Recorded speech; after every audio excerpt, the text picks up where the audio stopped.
योऽन्तः प्रविश्य मम वाचमिमां प्रसुप्तां सञ्जीवयत्यखिलशक्तिधरस्वधाम्ना अन्यांश्च हस्तचरणश्रवणत्वगादीन् प्राणान्नमो भगवते पुरुषाय तुभ्यम्। अनन्याश्चिन्तयन्तो मां ये जनाः पर्युपासते तेषां नित्याभियुक्तानां योगक्षेमं वहाम्यहम्। सदाशिवसमारम्भां शङ्कराचार्यमध्यमाम् अस्मदाचार्यपर्यन्तां वन्दे गुरुपरम्पराम्। गुरुर्ब्रह्मा गुरुर्विष्णुः गुरुर्देवो महेश्वरः गुरुः साक्षात् परं ब्रह्म तस्मै श्रीगुरवे नमः। ॐ शान्तिः शान्तिः शान्तिः।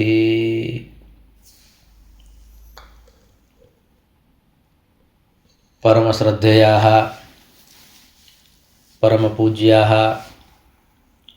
अनवरतस्मरणीयाः अस्य प्रभासतीर्थस्य अधिष्ठातारः प्रथमज्योतिर्लिङ्गाः भगवन्तः श्रीसोमनाथचरणाः भगवन्तः पुराणपुरुषोत्तमाः अस्माकं सद्गुरवः पूज्याः गुरवः पूज्याः भगवत्पादाः शास्त्रानुरागिणः श्रवणानुरागिणः सेवाभक्तिनिष्ठाः रसिकाः भावुकाः भवन्तः सर्वेपि सज्जनाः स्वजनाः भगवतः पुराणपुरुषोत्तमस्य कृपाप्रसादेन विभोर्वात्सल्येन अद्य पुनरेकवारं फाल्गुनमासे शुक्लपक्षे षष्ठ्यां बुधवासरे एतदनुसारं मार्च मासस्य पञ्चमे दिनाङ्के 25 वर्षे विद्याव्यासङ्गं कर्तुं शास्त्रचर्चां कर्तुं भगवत्पादानां वाणीं गातुं श्रोतुं च अस्माभिः अवसरः सम्प्राप्तः। इदमस्ति अस्माकं सर्वेषां परमं सौभाग्यम्। अत्रावसरे भवत्सु विराजमानं परमात्मानं नत्वा भवतां सर्वेषां स्वागतं कृत्वा पुनरेकवारं मङ्गलाचरणपूर्वकम् अस्माभिः विवेकचूडामणिरिति ग्रन्थस्य काचित् यात्रा विधीयते। सर्ववेदान्तसिद्धान्तगोचरं तमगोचरं गोविन्दं परमानन्दं सद्गुरुं प्रणतोऽस्म्यहम्। भगवत्पादानां श्रीमदादिशङ्कराचार्याणाम् अयम् अन्तिमः ग्रन्थः, अन्तिमा रचना, अन्तिमः उपदेशः इति शास्त्रपरम्परा कथयति, महानुभावाः कथयन्ति। अयमेकः दार्शनिकः ग्रन्थः यत्र जीवनस्य निष्कर्षः निष्पादितः प्रतिपादितः निरूपितः वर्तते। अत्र कुत्रचित् भगवत्पादाः अन्वयपद्धत्या कुत्रचित् व्यतिरेकपद्धत्या कुत्रचित् समासेन कुत्रचित् व्यासेन एवं प्रकारेण मनुष्यस्य किं लक्ष्यं किं कार्यं किं प्रयोजनम् एतत् सर्वमत्र सम्यक् प्रकारेण महानुभावैः निरूपितं वर्तते। वर्तमाने अस्माभिः भीषणे कलिकाले एतस्य ग्रन्थस्य उपासना क्रियते तस्य एकं प्रयोजनं यद् ज्ञेयं तत्त्वमस्ति तदनेन ज्ञातुं शक्यते। शास्त्रस्य द्वे कार्ये मुख्ये स्तः। एकं कार्यमस्ति शास्त्रेण अंतःकरणं शुद्धं भवेत्, एवं च तत् शुद्धम् अंतःकरणं सदा सर्वदा भवेत्। यदि अंतःकरणं शुद्धं भवति चेत् शास्त्रं तत्र चिरं तिष्ठति, बहु दीर्घकालं यावत् तिष्ठति। अतः कुमारसंभव महाकाव्ये महाकवि कालिदासः लिखति प्रपेदिरे प्राक्तन जन्म विद्या। यस्मिन् जन्मनि पार्वत्याः अंतःकरणं शुद्धं जातं तेन शुद्धान्तकरणेन या विद्या संप्राप्ता सैव विद्या पुनः जन्मांतरे संक्रमिता। अर्थात अंतःकरणं शुद्धं भवति चेद् विद्या तत्र चिरं तिष्ठति, दीर्घकालं यावत् तिष्ठति। पश्चात् सा एव विद्या अग्रे संक्रमिता भवति। पूर्वं दत्ता तु या विद्या पूर्वं दत्तं तु यद्धनं पूर्वं दत्ता तु या नारी अग्रे धावति धावति।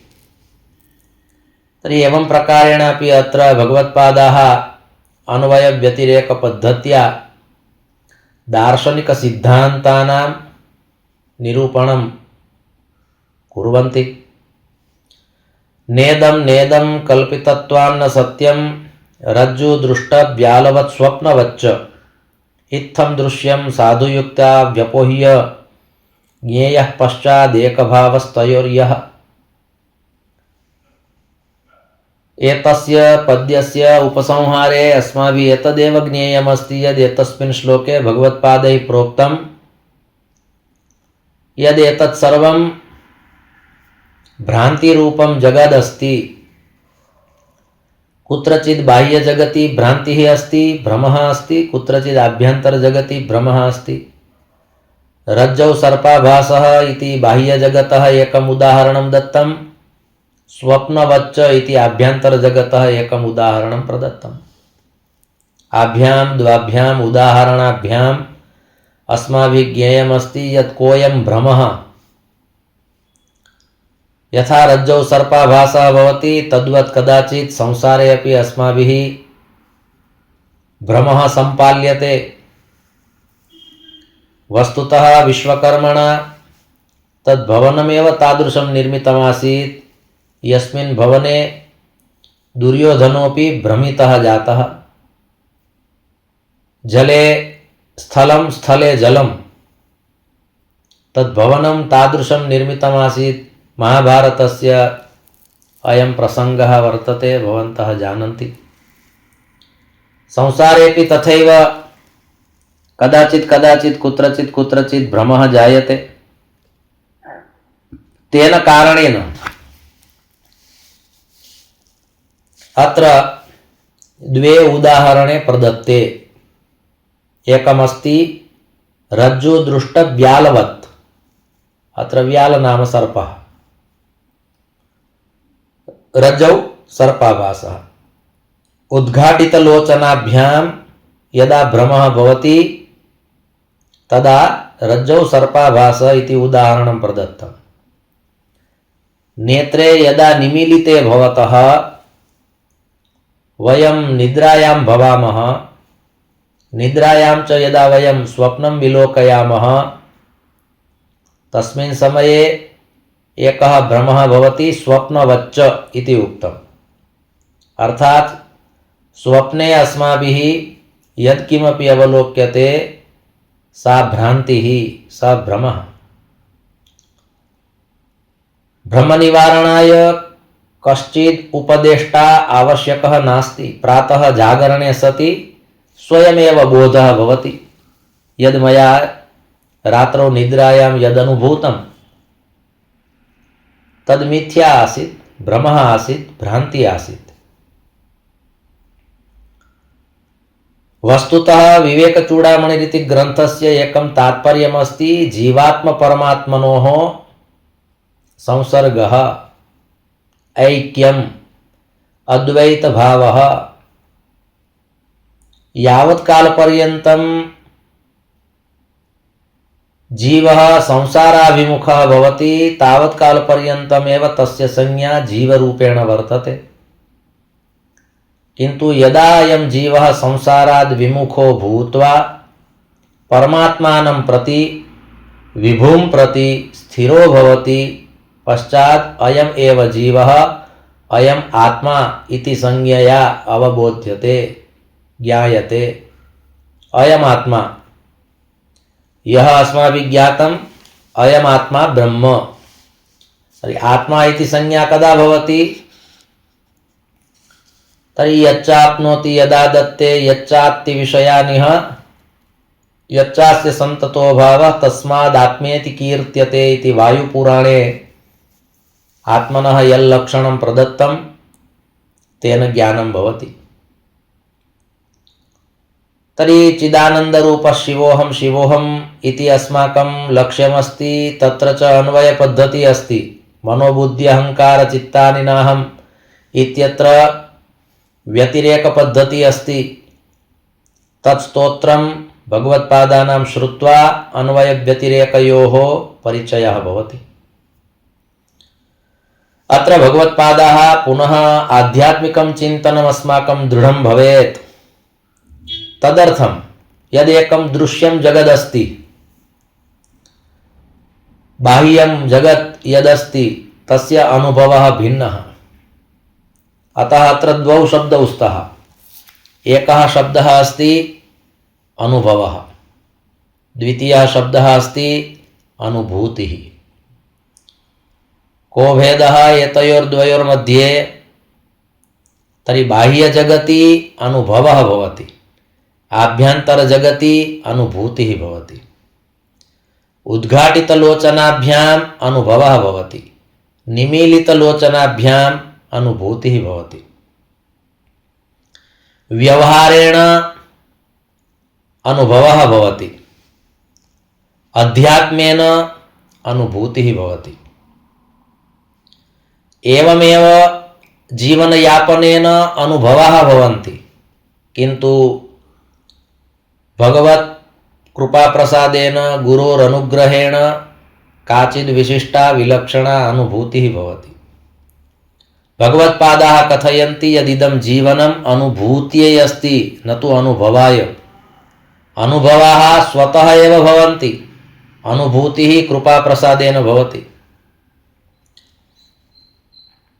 अनुभवः अस्माकं लक्ष्यं नास्ति, अनुभूतिः अस्माकं लक्ष्यमस्ति। दिवसे अनुभवाः भवन्ति, प्रातः ब्रह्ममुहूर्ते अनुभूतिः भवति।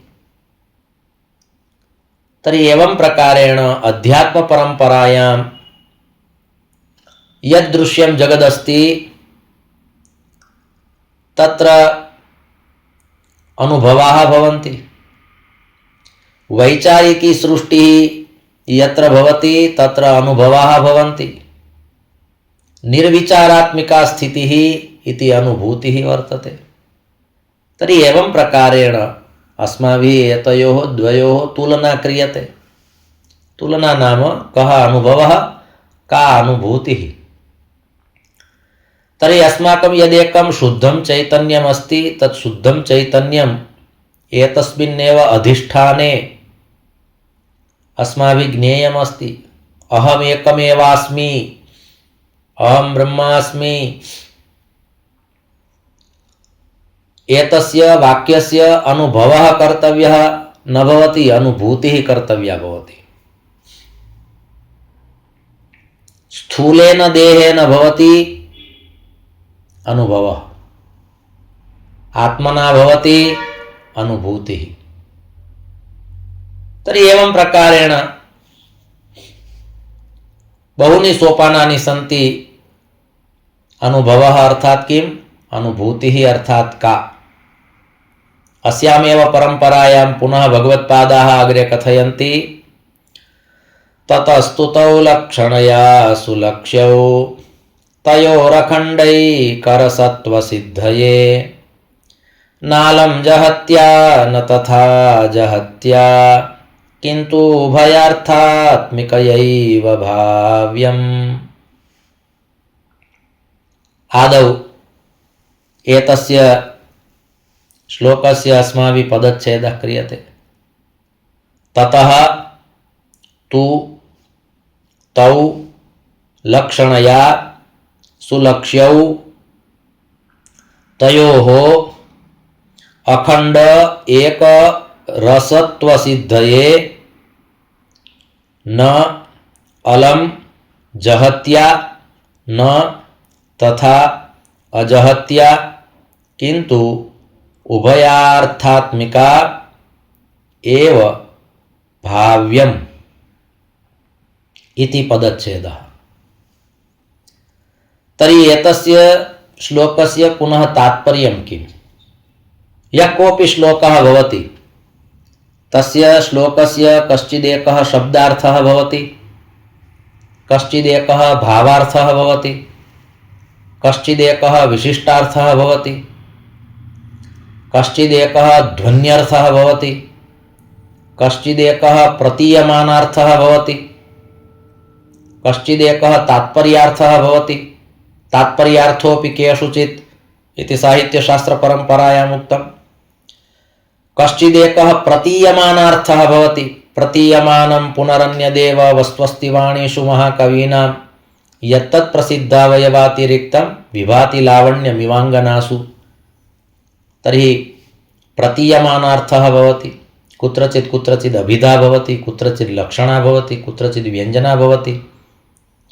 तर्हि एवं प्रकारेण शास्त्रपरम्परया संस्कृतभाषायाः इदं वैशिष्ट्यं यत् शास्त्रेषु निरूपिताः ये केचन श्लोकाः सन्ति तेषां श्लोकानां बहवोऽर्थाः भवन्ति।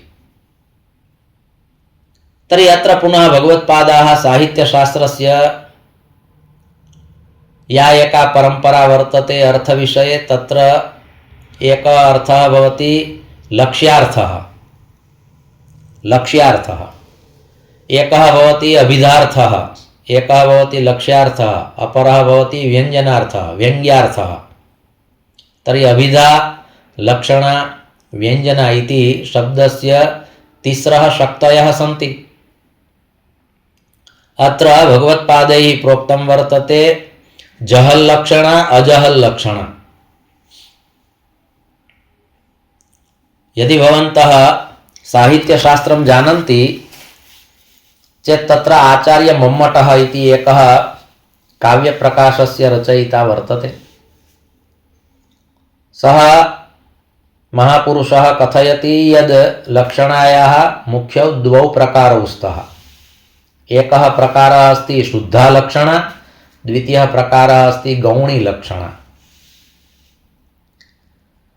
तद्वदेव तस्यामेव साहित्यपरम्परायाम् अपरः एकः आचार्यः सञ्जातः विश्वनाथः। अयम् आचार्यः कथयति यद् लक्षणायाः मुख्यौ द्वौ प्रकारौ, एकः प्रकारः अस्ति रूढिगतलक्षणा, द्वितीयः प्रकारः अस्ति प्रयोजनवती लक्षणा। पुनश्च स एव आचार्यः विश्वनाथः अग्रे गत्वा कथयति लक्षणायाः 80 प्रकाराः सन्ति।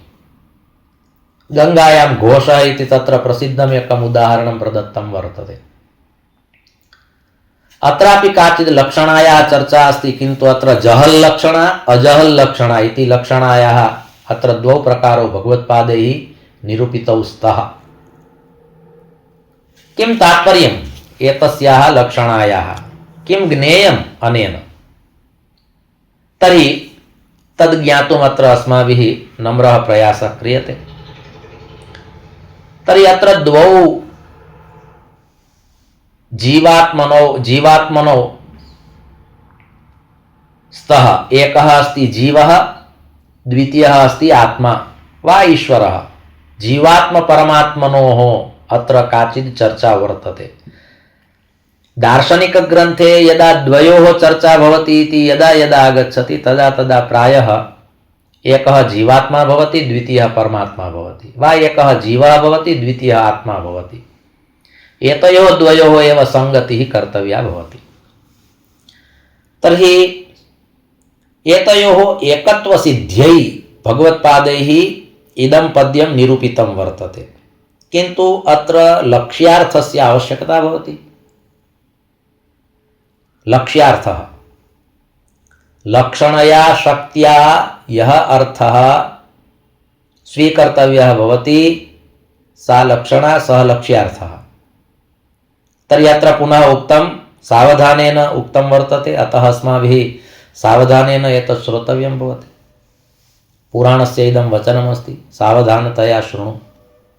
भवन्तः सर्वेपि प्रायः सावधानेनैव शृण्वन्ति, किन्तु अत्र दर्शनं तु सर्वेषां न भवति। लक्षणया वा भावनया एव अस्माभिः एतद् स्वीकर्तव्यं भवति यद् भवन्तः सावधानेन शृण्वन्ति। तर्हि अत्र कुत्रचित् निषेधस्य प्रक्रिया भवति, कुत्रचित् अन्वयस्य प्रक्रिया भवति। कुत्रचित् निषेधः कृतः भवति यद् इदं न, कुत्रचित् अन्वयः कृतः भवति यद् अनेन प्रकारेण। यथा साहित्यशास्त्रे एकम् उदाहरणं प्रदत्तं, यत्र समग्रस्य जीवनस्य सारोपि आगच्छति यद् रामादिवर्तितव्यं न रावणादिवत्। तर्हि अत्र रामादिवद् वर्तितव्यम् इति अन्वयपद्धतिः, न रावणादिवद् इति व्यतिरेकपद्धतिः। तर्हि अत्र भगवत्पादाः पुनः कथयन्ति यत् कुत्रचित् अस्माभिः किमपि ग्रहीतव्यमस्ति चेत् अन्वयपद्धत्या तस्य स्वीकृतिः कर्तव्या। इदं त्याज्यम् अस्ति, व्यतिरेकपद्धत्या तस्य निषेधः कृतः वर्तते। किन्तु द्वाभ्यां पद्धतिभ्याम् अस्माभिः सारः स्वीकर्तव्यः भवति इति कृत्वा भगवान् वेदव्यासोऽपि श्रीमद्भागवत महापुराणे 2 स्कन्धे 9 अध्याये कथयति अन्वयव्यतिरेकाभ्यां यत् स्यात् सर्वत्र सर्वदा। कुत्रचित् ईश्वरः अस्ति इति अस्माभिः अन्वयः कर्तव्यः, अत्र ईश्वरः नास्ति अत्र नास्ति, मया अत्र अनुभूतः। एवं प्रकारेण निषेधभावनया यदा अस्माभिः ज्ञायते तदानीं व्यतिरेकपद्धतिः भवति। स एव भावः अत्र भगवत्पादाः कथयन्ति जहल्लक्षणया अजहल्लक्षणया अस्माभिः एतद् ज्ञेयं भवति यत् तर्कः कर्तव्यः वर्तते, तर्कः कर्तव्यः। तर्हि तर्कः नाम दार्शनिकपद्धत्या तर्कशब्दस्य अर्थः भवति साररूपं तत्त्वं येन प्रकारेण ज्ञातुं शक्यते सः प्रकारः नाम तर्कः। अत्र तर्कः इति एकः शुद्धः शब्दः स्थापितः। यदि उचितरूपेण शास्त्रपरम्परया अन्वयपद्धत्या ईश्वरतत्त्वं ज्ञातुम् आत्मतत्त्वं ज्ञातुं या चर्चा क्रियते शुभभावनया चेत् सः सुतर्कः भवति। किन्तु नास्तिकेन जनेन नास्तिकबुद्ध्या यः तर्कः भवति सः तर्कः भवति कुतर्कः। भवद्भिः कदापि ईश्वरः न दृष्टः चेत् कथं वक्तुं शक्यते यद् ईश्वरः अस्ति। पश्चात् एतस्मिन् विषये यः वार्तालापः भवति प्रायः कुतर्कः भवति। किन्तु यदि अस्माभिः तथा उच्यते यत् भारतीयपरम्परायाम् एतावन्तः महापुरुषाः सञ्जाताः, एतावन्ति शास्त्राणि जातानि, वेदाः कथयन्ति यद् ईश्वरः अस्ति, भवतु मया ईश्वरः न विलोकितः किन्तु महानुभावाः कथयन्ति, तेषाम् अनुभवः वा तेषाम् अनुभूतिः अस्ति, एवं च शास्त्राणि कथयन्ति, ईश्वरस्य निरूपणं कुर्वन्ति, ब्रह्मेति परमात्मेति भगवान् इति शब्द्यते इति यदा पुराणानि वदन्ति चेत् ईश्वरः अस्ति। एवं प्रकारेण यदि तर्कः क्रियते चेत् सुतर्कः, नान्यथा कुतर्कोऽयं कांश्चिन् मुखरयति मोहाय जगतः। तर्हि अत्र भगवत्पादाः पुनः कथयति कुत्रचित् जहल्लक्षणया कुत्रचित् अजहल्लक्षणया अस्माभिः यद् ज्ञेयमस्ति जीवात्मपरमात्मनोः एकत्वसिद्ध्यै यः तर्कः कर्तव्यः भवति। तर्कः कर्तव्यः, किन्तु तर्कस्य विषयः कः प्रदत्तः भगवत्पादैः? तर्हि भगवत्पादैः विषयः प्रदत्तः कस्मिन् विषये तर्कः कर्तव्यः तर्हि जीवात्मपरमात्मनोः ऐक्यम् अस्ति, भक्तभगवतोः ऐक्यम् अस्ति, एतस्मिन् विषये तर्कः कर्तव्यः, तत्र एतस्यापि विषयस्य सिद्धिः कर्तव्या। यथा कथमपि शास्त्राणाम् उदाहरणपुरस्सरम् अस्माभिः अयं विषयः उपस्थापनीयः। तदर्थं पुराणानाम् आश्रयः कर्तव्यः भवति चेत् कर्तव्यः, दार्शनिकग्रन्थानाम् आश्रयः कर्तव्यः भवति चेत् कर्तव्यः।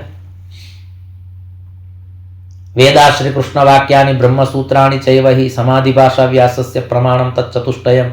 यदि एतेषां चतुर्णामपि ग्रन्थानां सद्ग्रन्थानां प्रमाणानि तत्र देयानि भवन्ति चेत् दातव्यानि, किन्तु सुतर्कः कर्तव्यः, अन्वयपद्धत्या सुतर्कः कर्तव्यः। सकारात्मकचिन्तनेन ईश्वरः अस्ति, आत्मा अस्ति, जीवः अस्ति, मम अस्तित्वम् अस्ति, अर्थात् शास्त्रेषु यावन्ति शरीराणि निरूपितानि सन्ति तेषु सर्वेषु शरीरेषु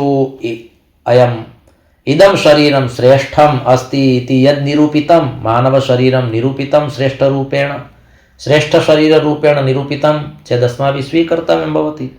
पुनः तथा न वक्तव्यं भवति यत् अत्रापि मानवशरीरेणैव एतत् सर्वं लिखितमस्ति इति कृत्वा मानवशरीरस्य महिमा गीतः अस्ति, एतद् वक्तुम् अत्र अवसरः नास्ति। अत्र भगवत्पादाः कथयन्ति भवन्तः सन्ति इति तु सत्यं, मम उपस्थितिः अस्ति, इदानीम् अहं वदामि एतत्तु सत्यं, स्वीकर्तव्यं भवति। भवन्तः शृण्वन्ति, इदानीं वर्तमानकालीनम् एतत् सत्यम्, एतत् सत्यं तु अस्ति यद् भवन्तः शृण्वन्ति।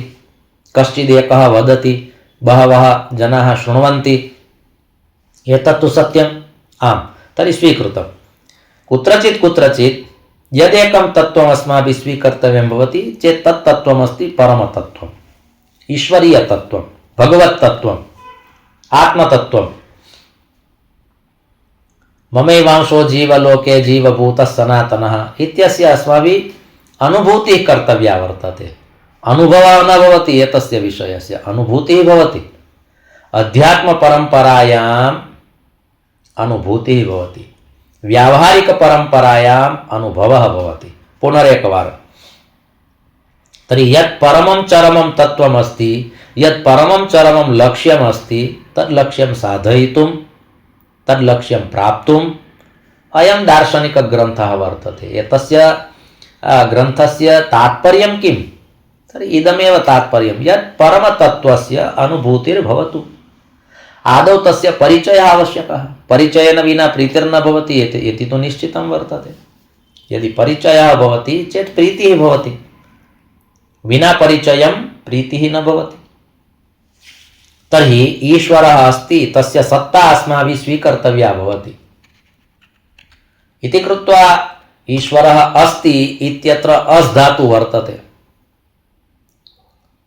ईश्वरः भवति, समये समये भवति, कारणं स ईश्वरः एव कथयति संभवामि युगे युगे इत्यत्र तत्र भू धातुः तेन प्रयुक्तः। भगवद्गीतायां 4थे अध्याये यदुक्तमस्ति यत् संभवामि युगे युगे, अत्र सम उपसर्गपूर्वकं भू धातोः तत्र प्रयोगः कृतः वर्तते। तर्हि भू इत्यत्र किं? भू सत्तायां यस्य भूतकालेऽपि सत्ता आसीत्, यस्य वर्तमानेऽपि सत्ता वर्तते, भविष्यत्कालेऽपि यस्य एव सत्ता भविष्यति, तत्र भूसत्तायाम् इति धातोः प्रयोगः भवति। तर्हि भगवतः एव सत्ता त्रिषु कालेषु वर्तते।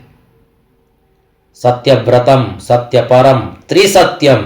अत्र त्रिसत्यं नाम त्रिषु कालेषु यस्य सत्ता अस्ति तत् सत्यम्। अत्र पुनः उक्तं, किमुक्तं? यत् ईश्वरस्य सत्ता अस्ति। ईश्वरः सदा सर्वदा अस्ति इति कृत्वा पुनः तत्र उक्तं हरिः सर्वत्र सर्वदा। ईश्वरः सर्वत्र अस्ति, ईश्वरः सर्वदा अस्ति। जगत् पूर्वं नासीत्, जगत् वर्तमाने अस्ति, भविष्यत्काले न भविष्यति। अर्थात् जगतः सत्ता नास्ति, जगदीशस्य सत्ता अस्ति। एतत् सिद्धं कर्तुं कुत्रचित् जहल्लक्षणया, कुत्रचित् अजहल् लक्षणया अस्माभिः एतद् ज्ञेयं भवति। तर्हि एकमेवाद्वितीयं नाम किं? तर्हि एकः एव अयं जीवः अस्ति, किन्तु अद्वितीयस्य परमात्मनः एव अंशः अस्ति। तत्सिद्धं कर्तुं प्रतिपादयितुं भगवत्पादाः कथयन्ति जीवो ब्रह्मैव नापरः। श्लोकार्धेन प्रवक्ष्यामि यदुक्तं ग्रन्थकोटिभिः ब्रह्म सत्यं जगन्मिथ्या जीवो ब्रह्मैव नापरः। अयं जीवः एव ब्रह्म, किन्तु जीवे ब्रह्मणः संज्ञा कदा भवति? यदा कश्चित् समर्थः गुरुः कृपां वर्षति, यदा ब्रह्म मुहूर्ते चिंतनं भवति। श्रीमद्भागवत महापुराणे दशमस्कन्धे उत्तरार्धे भगवतः श्रीकृष्णस्य जीवनचर्या दिनचर्या निरूपिता वर्तते। सा दिनचर्या जीवनचर्या यदि अवसरः लभ्यते चेत् अद्य पठनीया। यद् भगवान् श्रीकृष्णः द्वारिकायाम् उषित्वा स्थित्वा प्रतिदिनं प्रातःकालादारभ्य रात्रिं पर्यन्तं किं करोति, कीदृशी वर्तते तस्य जीवनशैली, तस्य दिनचर्या चेत् तत्र एकमेव। अत्र अस्माभिः तत्र अन्वयपद्धत्या यद् ज्ञेयमस्ति तत् तत्त्वं किं? श्रीकृष्णोऽपि प्रतिदिनं प्रातःकाले ब्रह्ममुहूर्ते आत्मचिन्तनं करोति इति अत्र कथनस्य तात्पर्यम्। एकमेवाद्वितीयम्। यस्य कृष्णस्य अस्माभिः चर्चा क्रियते, यस्य कृष्णस्य अस्माभिः प्राप्तिविषये चिन्त्यते, स कृष्णोऽपि प्रातःकाले ब्रह्ममुहूर्ते आत्ममन्थनं करोति, आत्मचिन्तनं करोति। तर्हि अत्र एकमेवाद्वितीयम् इति ब्रह्म सत्यम्। अत्र सत्यशब्दस्य कश्चिदेकः विशिष्टः अर्थः अस्माभिः ग्राह्यः। सत्यं किम्? अर्थात् ब्रह्म सत्यं। भगवत्पादानाम् इदं निरूपणं वर्तते। यदा सत्यमिति उच्यते, भगवत्पादाः कथयन्ति सत्यं, तर्हि किं सत्यं? ब्रह्म सत्यं। यद् एकमिदं तत्त्वं सत्यमस्ति, अर्थात् अन्यत् सर्वम् असत्यम्। इदानीं शरीरमस्ति सत्यं, किन्तु भगवत्पादाः कथयन्ति तत् सत्यं भवतु व्यावहारिकं सत्यमस्ति, वर्तमानकालीनं सत्यमस्ति, किन्तु अहं तस्य सत्यस्य स्वीकृतिं न करोमि। अथवा एतस्य सत्यस्य लक्ष्यं न साधनीयमस्ति। शाश्वतिकं यदस्ति, सनातनरूपेण यदस्ति तत् सत्यं मया स्वीकर्तव्यमस्ति इति कृत्वा इदानीं शरीरमस्ति, अहं वदामि, भवन्तः शृण्वन्ति, एतत् सत्यं, किन्तु व्यावहारिकं सत्यं। भगवत्पादाः कथयन्ति एतत् सत्यं साधनीयं नास्ति, अपि तु किं सत्यं साधनीयं? ब्रह्म सत्यं। सदा सर्वदा यस्य सत्ता वर्तते, यस्य उपस्थितिः अस्ति, तत् सत्यम् अस्माभिः स्वीकर्तव्यं भवति इति कृत्वा ब्रह्म सत्यम् इति एकं सिद्धं कर्तुं, स्पष्टं कर्तुं, ज्ञातुम् अत्र भगवत्पादाः अनेन पद्येन निरूपयन्ति। किं? जहल् लक्षणया अजहल् लक्षणया अस्माभिः इदं ज्ञेयं वर्तते। तर्हि एतस्मिन् विषये अस्माकं यत् स्वतन्त्रं चिन्तनमस्ति तस्य चिन्तनस्य आवश्यकता भवति। भवतु इदानीं बहूनां विचाराणाम् अत्र प्रतिपादनं भवति, किन्तु तान् विचारान् श्रुत्वा अस्माभिः आत्ममन्थनं कर्तव्यमस्ति। कदाचित् अर्धघटिका, कदाचित् एकघटिका यत् श्रवणं भवति, श्रवणं तु गुरोः पूर्वं मननं तदनन्तरं निदिध्यासनमित्येतत् पूर्णबोधस्य कारणमिति शुकरहस्ये उक्तं वर्तते। किं? तर्हि आदौ श्रवणं तु गुरोः पूर्वं कश्चित् गुरुग्रन्थः, अर्थात् भगवत्पादानाम् अयं ग्रन्थः विवेकचूडामणिः इति गुरुग्रन्थः। तर्हि कश्चित् गुरुः वदति चेत् ध्यानपूर्वकं श्रवणम् इति प्रथमं सोपानं। भक्तिमार्गेऽपि प्रथमं सोपानं श्रवणं कीर्तनं विष्णोः। तर्हि श्रवणं तु गुरोः पूर्वं, किन्तु एतत् कार्यं पूर्णं नास्ति। यदा श्रवणस्य कार्यं पूर्णं भवति, यावत् कालपर्यन्तं गुरुतत्त्वं वदति तावत् कालपर्यन्तं श्रोतव्यं। पश्चात् किं? मननं तदनन्तरं। पश्चात् एतस्य मननं कर्तव्यं वर्तते। वर्तमानकालस्य इयमेका समस्या वर्तते मम दृष्ट्या। श्रोतारः शृण्वन्ति, भवतु कथा अस्ति, प्रवचनमस्ति, व्याख्यानमस्ति, यत्किमपि चलति, श्रद्धया शृण्वन्ति, किन्तु श्रवणानन्तरं यद् द्वितीयं सोपानं प्रदत्तं वर्तते मननं, तर्हि मननस्य कालः तावान् नास्ति, तादृशः नास्ति यादृशः शास्त्रेण कल्पितः वर्तते। मननं तदनन्तरं पश्चादुक्तं निदिध्यासनम् इत्येतत्। निदिध्यासनं नाम किं? यद् श्रुतं यद् मननं कृतं एतयोः द्वयोः ऐक्यं साहचर्यम् अनुभूतिः इति निदिध्यासनम् इत्येतत्। एतद् यदा भवति निदिध्यासनं तदा पूर्णबोधस्य कारणं। पश्चात् बोधः पूर्णः भवति, पश्चात् पूर्णबोधः भवति। तर्हि अत्र भगवत्पादाः पुनः कथयन्ति स्वतन्त्ररूपेण चिन्तनं कर्तव्यम्। इदानीं कश्चिदेकः वदति, बहवः शृण्वन्ति, किन्तु श्रवणानन्तरं मननं सर्वेषां भिन्नं भिन्नं भवति। निदिध्यासनं तु कस्यचित् भवति। यथा भगवान् श्रीकृष्णः भगवद्गीतायां निगदति वदति मनुष्याणां सहस्रेषु कश्चिद् यतति सिद्धये यततामपि सिद्धानां कश्चिन् मां वेत्ति तत्त्वतः। तर्हि एवं प्रकारेण अत्र स्वतन्त्रचिन्तनं तदनन्तरं मननं, तेनाधारेण बुद्धिः कुशाग्रबुद्धिः भवति। बुद्धिस्तु परमात्मना प्रदत्ता, कुशाग्रबुद्धिः केन भवति? कुशाग्रबुद्धिः केन भवति? केन कारणेन, केन प्रकारेण भवति? तर्हि एकं तु सेवया भवति।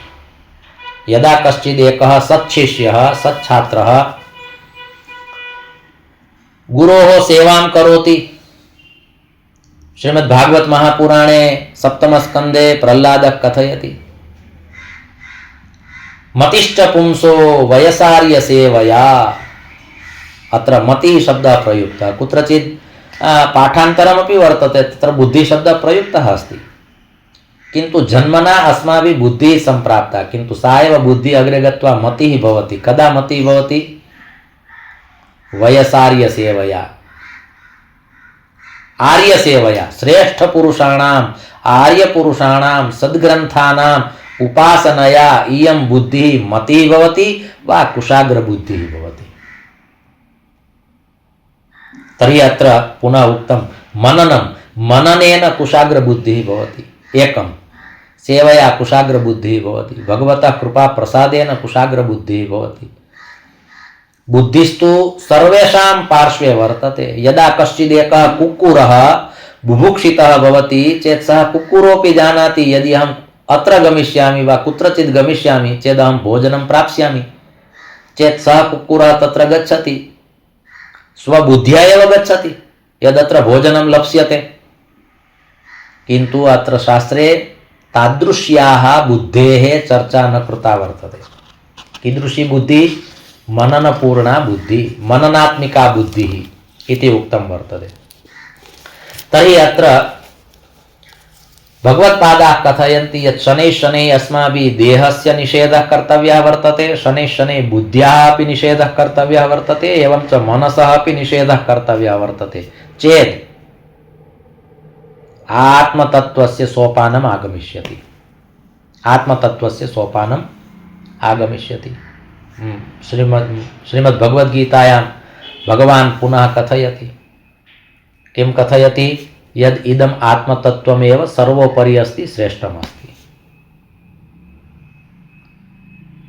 तदेव अस्माकं लक्ष्यमस्ति, तदेव अस्माभिः साधनीयमस्ति। किन्तु अस्माकं मार्गे यात्रायां बुद्धिः अपि आगमिष्यति, मनः अपि आगमिष्यति, शरीरमपि आगमिष्यति। अतः शरीरस्य निषेधः न कर्तव्यः, किन्तु एतस्य शरीरस्य पूर्णं ज्ञानं प्राप्य अग्रे गन्तव्यं। पश्चात् का इयं बुद्धिः, का कुशाग्रबुद्धिः? बुद्धिर्मनीषा धिषणा धिप्रज्ञा शेमुषी मति प्रेक्षोपलब्धिश्चित् संवित् प्रतिपज्ञप्ति चेतना अमरकोशे बुद्ध्याः बहूनि नामानि प्रदत्तानि।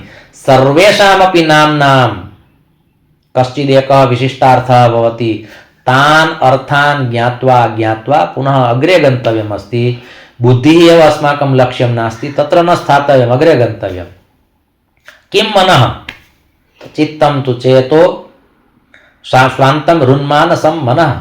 चित्तं तु चेतो हृदयं स्वान्तं हृन्मानसं मनः।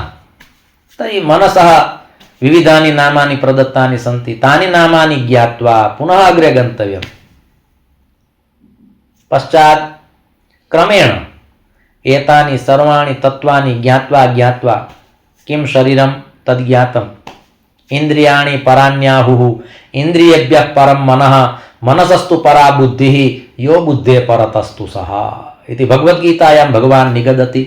इंद्रियाणि पराण्याहुः, पंच ज्ञानेन्द्रियाणि कानि सन्ति तस्य बोधः, पंच कर्मेन्द्रियाणि कानि सन्ति, किं तात्पर्यं, किं लक्ष्यं, किं किं तत्र ज्ञेयमस्ति तत्सर्वं ज्ञात्वा पुनः अग्रे सरणम्। इंद्रियाणि पराण्याहुः, इंद्रियेभ्यः परं मनः, इंद्रियेभ्यः अपि श्रेष्ठं तत्त्वं यदि किमपि अस्ति चेत् मनः, मनसस्तु परा बुद्धिः, तस्य उपरि अस्ति बुद्धिः। एवं च यो बुद्धे परतस्तु सः, आत्मा बुद्ध्याः उपरि वर्तते। अर्थात् अस्माकं लक्ष्यं शरीरं नास्ति, किन्तु शरीरं ज्ञात्वा मनः ज्ञेयं, मनः ज्ञात्वा बुद्धिः ज्ञेया, बुद्धिं ज्ञात्वा आत्मा ज्ञेयः। अस्माकं लक्ष्यम् आत्मा अस्ति, किन्तु एतेषां सर्वेषां निषेधः न कर्तव्यः अस्ति, अन्वयं कृत्वा कृत्वा अग्रे सरणीयं वर्तते। तर्हि एवं प्रकारेण अत्र भगवत्पादाः पुनः कथयन्ति यत् न कर्तव्यः निषेधः देहस्य, न कर्तव्यः निषेधः मनसः। मनः अस्ति एतदपि अस्माभिः स्वीकर्तव्यं तु भवति, मनः अस्ति इति अस्माभिः स्वीकर्तव्यम्। एकस्मिन् क्षणे अत्र भवति, द्वितीयक्षणे कुत्रचिदन्यत्र भवति, तर्हि मनसः अपि सत्ता तु वर्तते। मनः तु चञ्चलमस्ति इति कृत्वा तस्य निषेधः भगवान् अपि कथयति, तस्य निषेधं कर्तुं न शक्यते। चञ्चलं हि मनः कृष्ण प्रमाति बलवत् दृढं तस्याहं निग्रहं मन्ये वायोरिव सुदुष्करम् इति अर्जुनः भगवद्गीतायां निगदति चेत् भगवान् कथयति अभ्यासेन तु कौन्तेय वैराग्येण च गृह्यते। मनसः सत्ता परमात्मना स्वीकृता वर्तते। स्वयं परमात्मा कथयति अहमपि स्वीकरोमि, मनः अस्मि, भगवान् कथयति। इति कृत्वा भगवान् कथयति इन्द्रियाणां मनश्चास्मि, सर्वेषु इन्द्रियेषु अहं मनः अस्मि। देहस्य सत्ता अपि परमात्मना स्वीकृता इति कृत्वा विविधान् देहान् गृहीत्वा स एव भूतले अवतरितः, कदाचित् मत्स्यरूपेण, कदाचित् कूर्मरूपेण, कदाचित् वरारूपेण, कदाचित् वामनरूपेण, कदाचित् नृसिंहरूपेण, राम बलराम परशुरामरूपेण, श्रीकृष्णरूपेण स्वयम् अवतरितः अस्ति शरीरं गृहीत्वा। अर्थात् देहस्यापि सत्ता वर्तते, अतः तस्यापि निषेधः न कर्तव्यः। मनः अस्ति तस्य सत्ता स्वीकर्तव्या इति कृत्वा भगवान् कथयति इन्द्रियाणां मनश्चास्मि, किन्तु अभ्यासेन वैराग्येण निग्रहे आगच्छति। बुद्ध्याः अपि सत्ता परमात्मना स्वीकृता वर्तते। कारणं यदा शरीरस्य उत्पत्तिविषये यदा चर्चा कृता वर्तते तदानीं सांख्यकारिकायामपि उक्तं वर्तते, पुनश्च शास्त्रेषु अपि उक्तमस्ति यद् महत्तत्त्वं महत्तत्त्वाद् अहङ्कारः। अत्र महत्तत्त्वं नाम बुद्धितत्त्वं। श्रीमद्भागवत महापुराणे तृतीय स्कंदे सृष्टिवर्णनम् आगच्छति, बहुवारम् आगच्छति भागवत महापुराणे, किन्तु सृष्टिवर्णन प्रक्रियायामपि कुत्रचित् अस्ति बुद्धिः, तस्यापि सत्ता स्वीकर्तव्या भवति। अर्थात् सर्वेषां स्वीकारः, किन्तु अन्ततो गत्वा लक्ष्यम् आत्मनः। अत्र भगवत्पादाः तथैव कथयन्ति यत् श्रुतयः निरूपयन्ति, उपनिषत्सु यद् निरूपितं वर्तते, तर्हि अत्र पुनः अस्माभिः सर्वेषामपि अन्वयः कर्तव्यः अस्ति। यत्र व्यतिरेकः कर्तव्यः भविष्यति तत्र भगवत्पादाः स्वयं कथयिष्यन्ति यत् केन प्रकारेण व्यतिरेकः कर्तव्यः। शरीरस्य मूल्यं नास्ति, एवं प्रकारेण शरीरस्य निषेधः न कर्तव्यः। शरीरस्यापि एकम् अस्तित्वं वर्तते, तस्य अस्तित्वस्यापि स्वीकृतिः कर्तव्या। देहगेहात्म विस्मृतिः भवति चेत् तत्र आदौ देहः पश्चात् आत्मतत्त्वम्, एवं प्रकारेण जीवतत्त्वम् आत्मतत्त्वम्, एवं प्रकारेण सर्वेषामपि अन्वयपद्धत्या स्वीकृतिः कर्तव्या वर्तते। ततश्च अग्रे यात्रा अनुसर्तव्या भवति इति अत्र भगवत्पादानां निरूपणं वर्तते। जहल्लक्षणा अजहल्लक्षणा विषये पुनः अनेन श्लोकेन भगवत्पादाः किं कथयन्ति तद्वयं पुनः कालक्रमेण ज्ञास्यामः। अद्य एतावत् स्थापयामः। द्वाभ्यां श्लोकाभ्यां सत्रमिदम् अस्माभिः भगवच्चरणयोः समर्प्य पूर्णं क्रियते। धर्मस्य विजयो भूयाद् धर्मस्य पराभवः, प्राणिनां चैव सद्भावः भूयाद् विश्वस्य मङ्गलम्। सर्वे भवन्तु सुखिनः, सर्वे सन्तु निरामयाः, सर्वे भद्राणि पश्यन्तु मा कश्चित् दुःखभाग् भवेत्। ओम शांति शांति शांति।